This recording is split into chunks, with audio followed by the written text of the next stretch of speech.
so it's I don't know, less than a week to Christmas. And okay, pardon the shaky cam, I'm holding the camera here.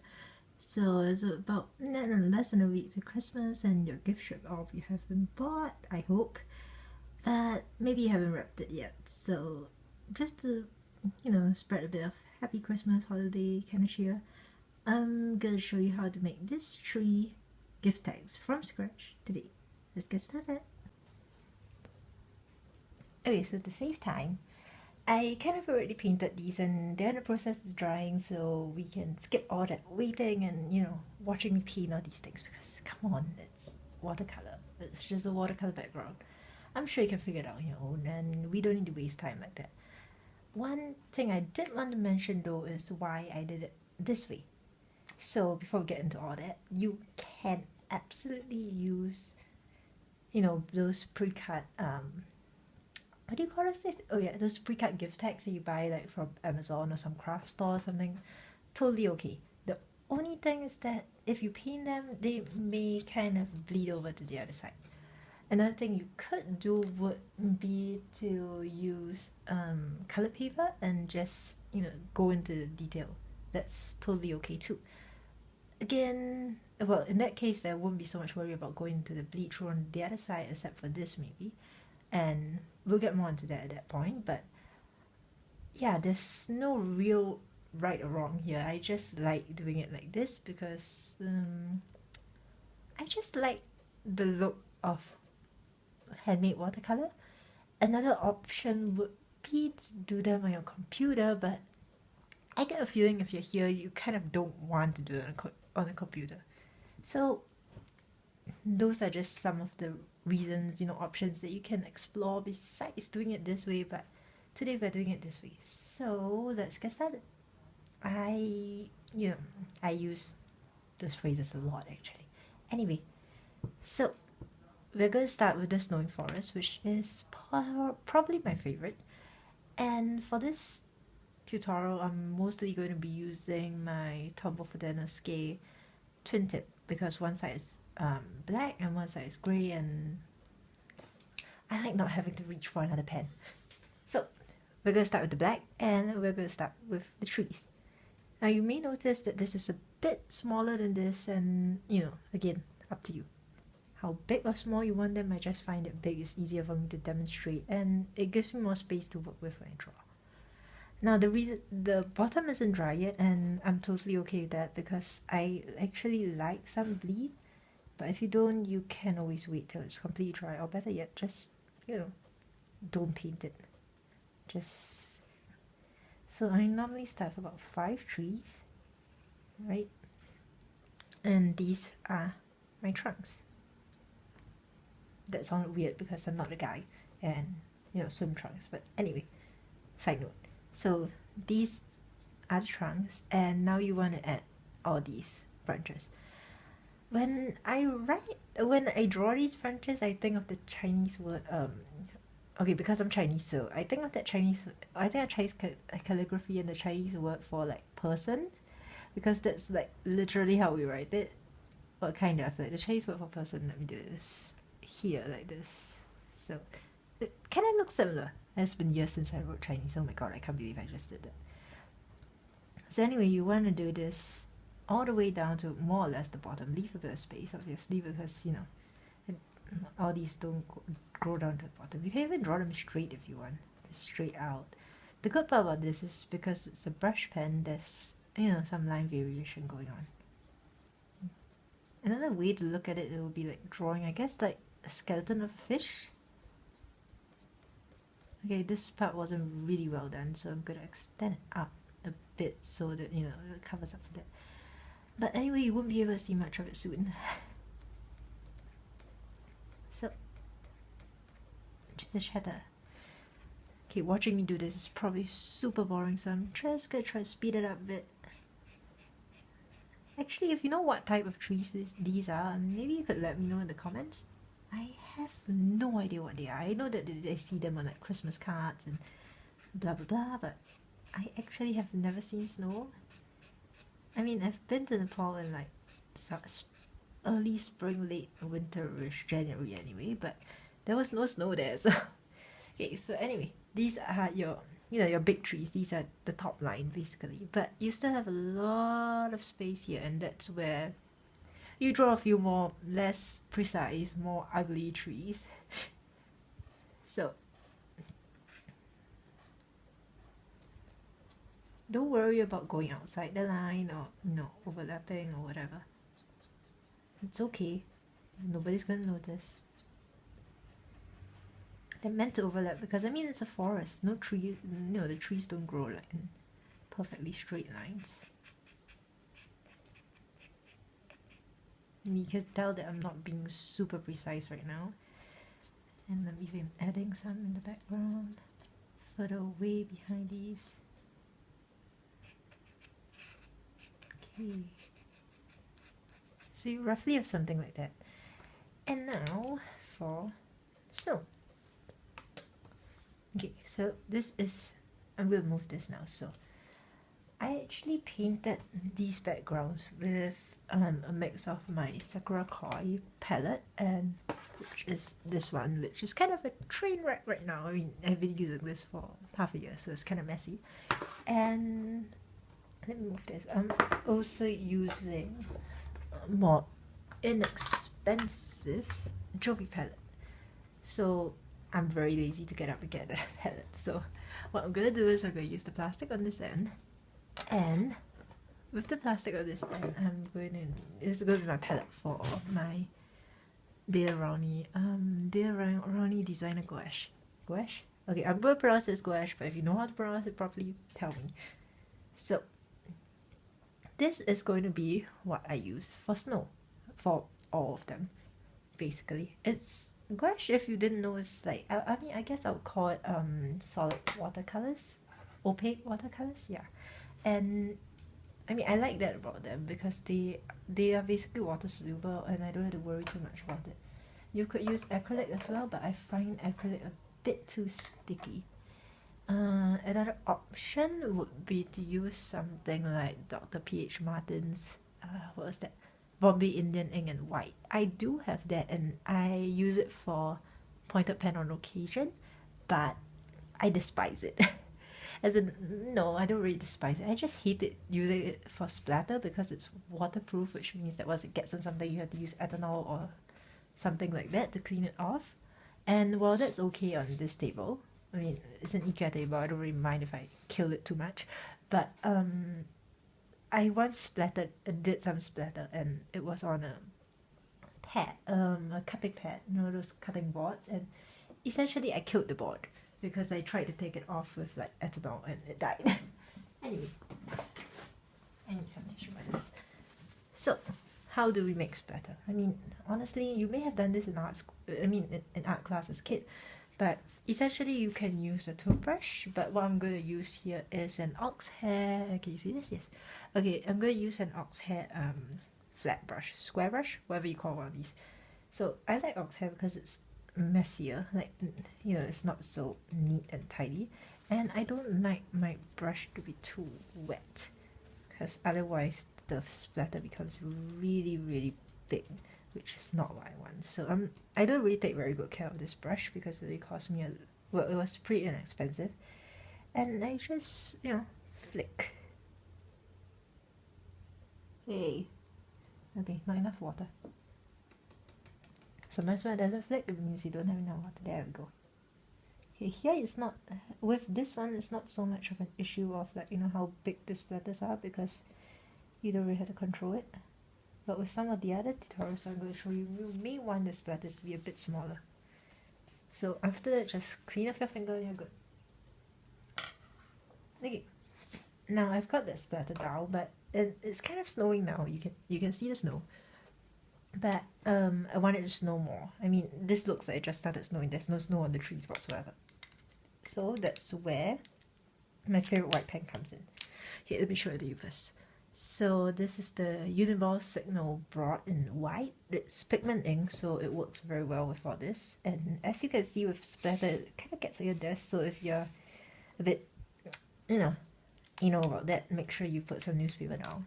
I don't really care because this table is my crafting table and it gets messed up every week. So yeah, it takes a lot of hits. Anyway, I mean, I guess I mean, if you see the blog, you may have guessed that this is like, you know, my crafty artsy lettering C table. So it gets messy, and I just clean it up every now and then with a bit of ethanol, a bit of water. Anyways, unless it's an IKEA table, I mean, I can replace it fairly easily, and it's fine. Okay, so for the trees, what you want to do is you want to add like a really big bump of white on top, make it slightly bigger, right? And then you want to just repeat the strokes you did earlier, only that like you do it on, you know, a bit irregularly, maybe on the outside a bit, and if you can get some of the wet gouache and like spread it out, even like some on the bottom, not too much on the bottom though. And essentially this is to make it look like, you know, to differentiate the thing, make it look like it's been snowing. Okay, not quite enough, a bit too regular here.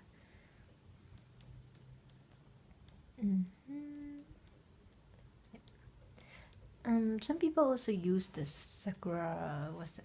Sakura jelly roll, I believe, and that works fairly well. But it just, that one doesn't like me for some reason. Okay, so now I have my forest. It's not as nice as I would like because it's a bit too consistent, but this is what happens when you practice lettering too much. You kind of forget how to be inconsistent. Anyway, so I have this, and now all that's left is the name.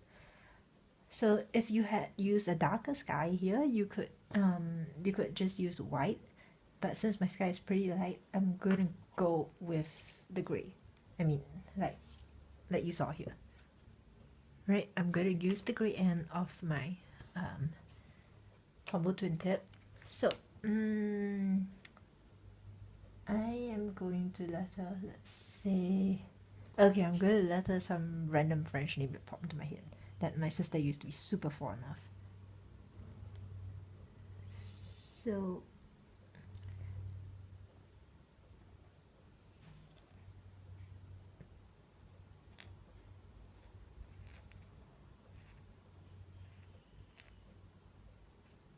okay, admittedly, not my best job. And now on to the second one. So we're done with the first, and that's the snowy forest, and now we're down to the second one, which is what I would call a snowed-on power line. I don't know if this is legit, but you know, I imagine like those power lines out there hanging, and there's some snow on them. So this is where this came from. And okay, this isn't the best example because it's kind of too tiny, so this is another reason why I blew it up. And yeah, let's just get started. So for this, I am again using my Tombow twin tip.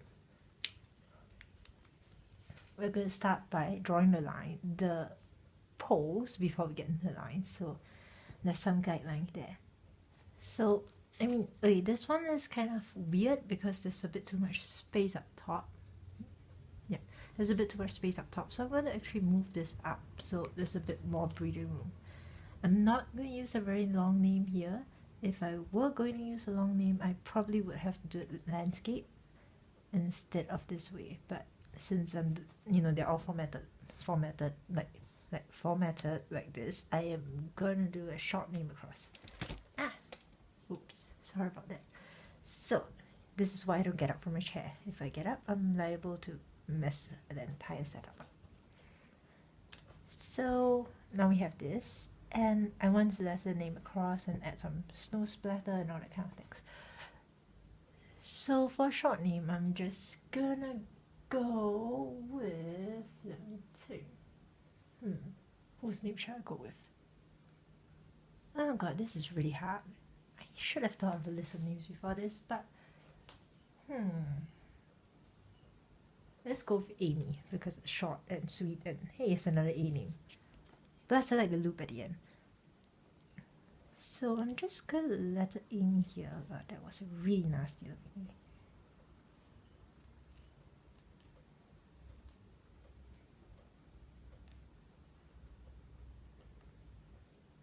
Okay.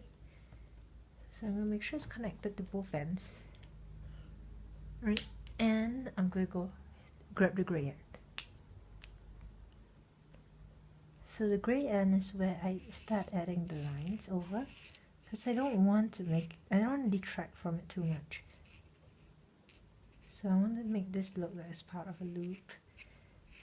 Add some lines here, and then I'm going to switch back to the other side and add some, with my black, add some, you know, other lines there.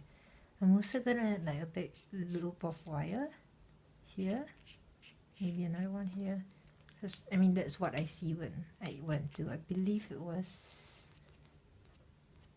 shucks, what's the name of the place? I think it was Vietnam. There was quite a number of power lines. There were quite a number of power lines out there. That's what I saw. Okay, so I'm going to add a bit more black here, just really fine lines. Go for the tip, so that, you know, it doesn't look so weird. And that's it. That's all the black we're going to need. Black grey, but you can still see the name, which is good. Let me get it up here. I mean, you can still see the name. That's the good part. Now we're going to splatter. Splatter, splatter, splatter. This one is one of those where you have to be really careful not to make it too wet. So I'm going to go from higher up instead of like all the way down there in case like the splatter is too big. Like all these, it's okay if it's big around the edges, but you don't want the big ones on the name, especially because it'll cover up the whole darn thing, and that's awful. If you're scared of that happening, you could splatter before you even write the names. So, I'm really nervous now. Doing things on camera always makes me nervous. I'm going slightly lower to get it to land. Okay, thankfully nothing too big. You see some of it's like splattering off to the other side, and I'm not freaking out about it. Because hey, imperfection, right? Honestly, this off to the other side thing is generally fine. If you're worried about it, you could always do it like, if you're doing like only one style, what you could do is you do it all step by step. So for example, with this, you might draw the trees for all of them, but then you splatter all of them, and then, you know, like, it's like batching, or as though you're part of like some manufacturing process plant where you do one thing at a time. And I'm not sure if you can see it, but my table is kind of gone. It's okay, I can clean up later. So now is when you go with a Uniball or Sakura or whatever, honestly, what have you. So the same concept applies here. It's kind of like with dripping letters in Halloween and all that, only instead of dripping blood or slime, you drip, you know, snow. So feel free to make it bigger than it should be. Just don't cover the whole thing, maybe.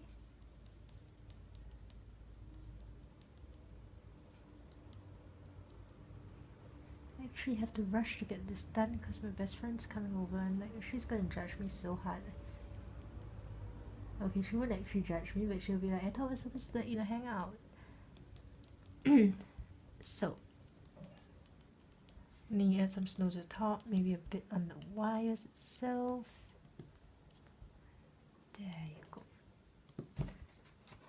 So you can still see your name, right? I mean, you can still read the Amy on it, but there's a bit of snow on tops and what have you, which is pretty awesome. And yeah, you don't want to cover up the whole thing, which is why, and because this is a broad nib, it's fat, right? It's broad, so which is why I kind of blew it up here, because here you can barely read the April. It's kind of like, oh god, who's this? Like, you have to stare really hard, and maybe if you know who it's for, you might be able to tell. So that's why I redid it, because it's really hard to read here. You may want to go with a bigger one on this. Another thing you can do is, if you was did it like this, right? You have it like that, and then you have the name across the top. So now for a bit more decoration. So it's kind of bare compared to this, right? So what they can do is add snowflakes or a shining star, which is what I'm going to do now. So I mean, you probably have seen plenty of stars. It's just, you know, a cross or T, and then you fill in the sides a bit. I'm not sure if you can see that. Let me see if I can zoom in a little bit more. Yeah, okay, that's better. So for snowflake, what I do is I form an asterisk, and then I just roughly, I'm not really pushing really hard to make the shape. Like, it's really light. I'm not forcing the lines. Okay, if you could hear that plane flying overhead, I'm sorry about that. I kind of live near an airbase, so sometimes we get this. Though it's kind of a weird time of the year to have that, it does happen sometimes. I studied nearby and for the early part of my childhood, and basically sometimes like the teachers had to stop talking because the plane was so loud. It was fun though, and the teacher was really boring. We could pretend to sleep. Okay, that was a bad influence comment. I will stop. So, just a number of snowflakes and... Oh, whoa, okay. It's a bit more zoomed than I expected. So, a couple of snowflakes and we're done. So, that leaves us with number 3. Now I'm going to zoom out again so that, you can see the whole thing at work. And now we're going to paint what I call the cozy house. It's not really Winter Wonderland, but I don't know, winter, snow, family.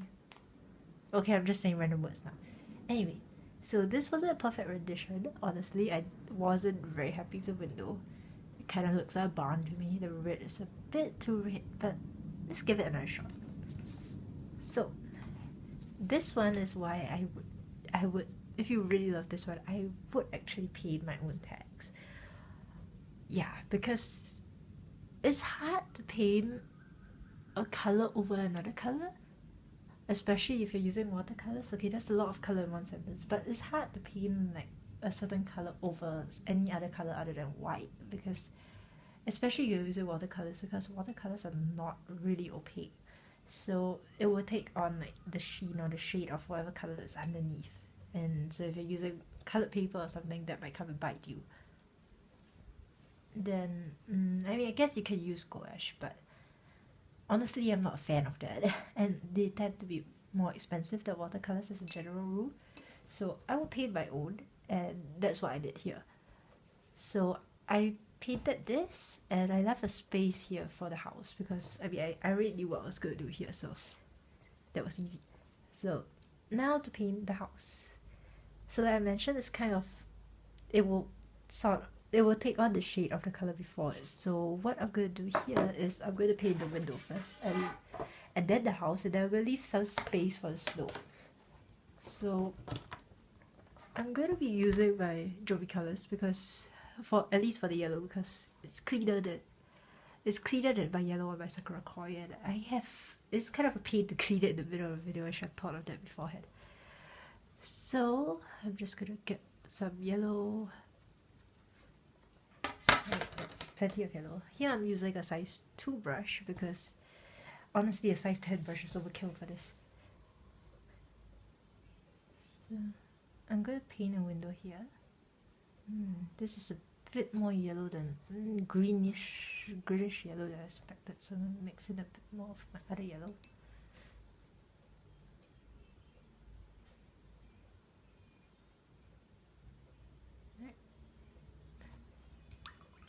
And that's my window. Now I'm going to test a couple of reds before I actually pick one. So this is not good part about doing this. You have plenty of extra room. I mean, you can have a spare scrap piece of paper. Okay, this is a bit too pink. Right, let's test this red one. Yeah, this is a bit too vermilion. I want a cozy red. Why does it have to be so hard? Okay, that's the trick. Should have gone with this from the start then. So I'm using this red, and I'm going to paint roughly along this edge. It's a bit darker than I expected, so I'm going to drag it out to water it down. And I'm going to be careful not to eat into the yellow too much, otherwise the thing will bleed and it'll look awful. Okay. I mean, these are just random painting things, not any lettering-ish things. Okay, I like this really a lot more than the last one. It's almost Gryffindor. The last one is a bit too Gryffindor. Apologies to the Gryffindor in the audience, but I'm still a Claw. Actually, is anyone even watching this? Anyway.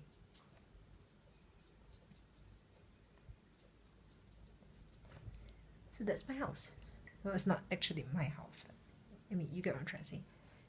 So one thing you might want to do is to add a little bit, I didn't think about this earlier, but you may want to add like, you know, just a little bit of red here. Just little bits, you know, where the snow didn't get to it.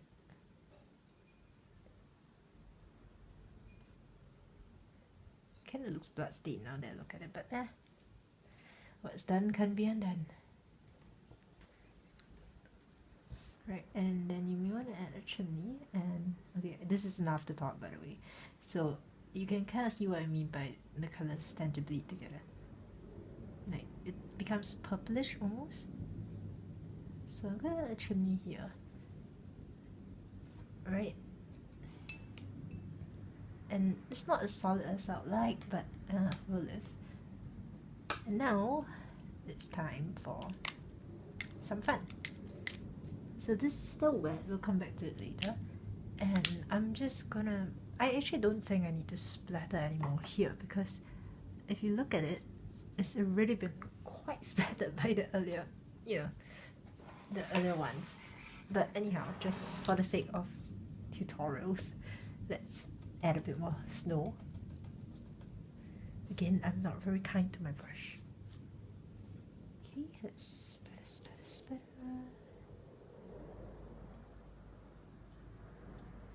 Hey, that's a bit too much, but we'll live with it. It kind of works, it does work. If you can't see my table, yes you can. If you can see my table, you can kind of see that it's getting really messy here. That's fine, it's white. So, this is my snowdrop house. Now you can add some snowflakes if you like, but I feel like this is getting a bit cluttered already, so I'm just gonna write a name. Okay. Okay, I'm gonna write my mom's name because no, not my mom's. That's kind of weird.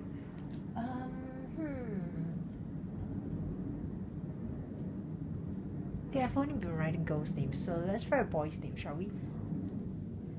And okay, because I've been rereading Harry Potter, I'm going to write Sirius. Yes, I'm writing Sirius Black. Hey, fictional characters work too. Maybe you actually have a friend named Sirius. So here I am going with what I call monoline, which is basically just lettering but with a pen, so it's only one, you know, there's only one thickness, which is why it's called monoline. And then we want to go over some of it to make sure that the line is actually, you know, solid. And there you go. I don't want to add a star here because it's kind of bare.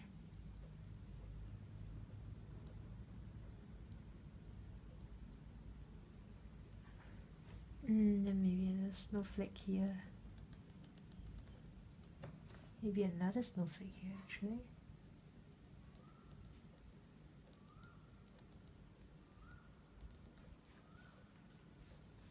Right, now that this is mostly dry, I can start adding like a bit of snow around the chimney, like the top. Right, and here I want to add like little icicle drops. Not too even, I hope. But it's the general idea. Maybe even some at the window. These aren't really clear. And there you go. That is your cozy house. Right. So these are your three types of winter wonderland-ish, Christmassy, holiday season-y gift tags. Now you need to cut them out and, you know, put holes in them. I'm going to show you how I put holes in them just in case. I mean, you could easily just use a needle and just, but I'm just going to show you how I do it, just, you know, but you're going to have to bear with me, you know, wasting time doing the cutties.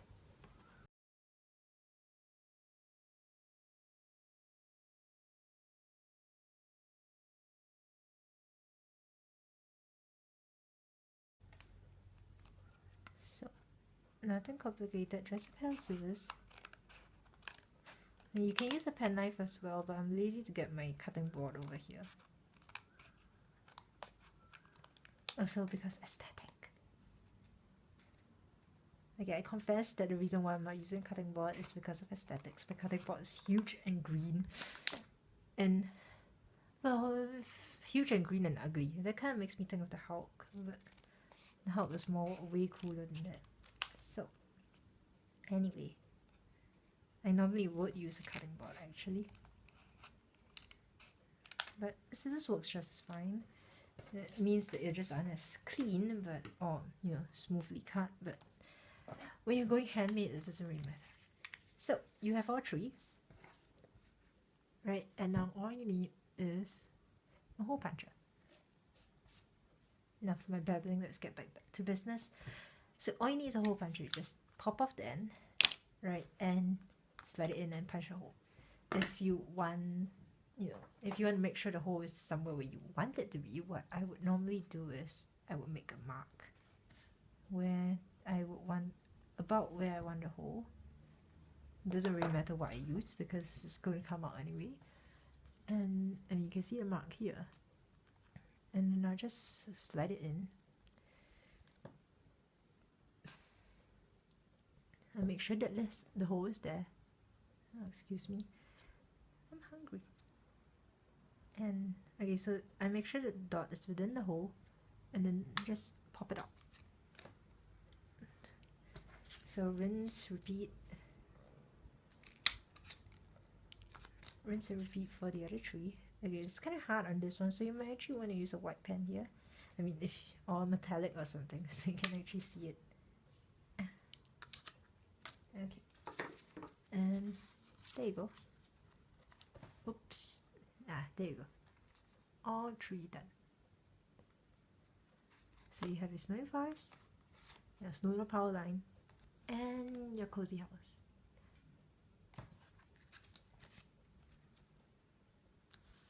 So I hope you like this, you know, this short tutorial-ish thing.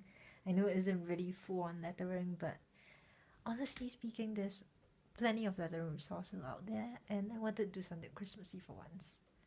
So hopefully if you do get around to making this, it makes people go, ooh, wow, how do you do this? Like, you know, during the season, and your friends and family will enjoy them. So have a happy holiday season. Christmas if you do celebrate Christmas. If not, just, you know, enjoy the holidays, and I'll see you in 2017. Or at least video-wise, I'll see you in 2017. Bye!